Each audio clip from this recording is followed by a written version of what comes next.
When we look at the sacrificial system in the book of Leviticus, there is one point that is probably almost universally misunderstood among Christians. If you actually understand this point, it'll put you ahead of the game when it comes to understanding some of the basic theology of the biblical text.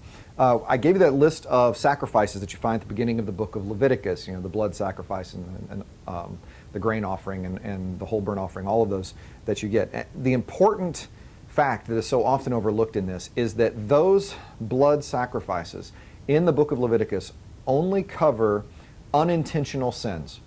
In other words, you only find forgiveness for the sins that you did not intend to commit. So if you actually went out with malice aforethought and tried to commit a sin, those blood sacrifices do not provide forgiveness in that way. In fact, there's only one way to get forgiveness for all sins. Only the scapegoat or the Azazel goat that is offered on Yom Kippur can cover all of the sins. Where two goats are selected, one is offered, the other, the high priest lays his hands upon and lays the sins of the people on this goat.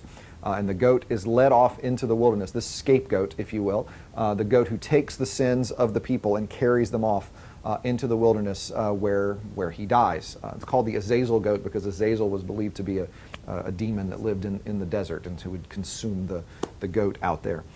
This is how you got sacrifice for all sins. Now, the reason it's, I think, very often misunderstood is because in the book of Hebrews, Jesus is called the ultimate blood sacrifice. And the point of the book of Hebrews is that Jesus' sacrifice is so remarkable, that he was such the perfect sacrifice, and his sacrifice goes so far above and beyond that Christ's sacrifice can even cover the sins that you intended to commit. So it is superior to the Old Testament sacrificial system, which could only cover unintentional sins.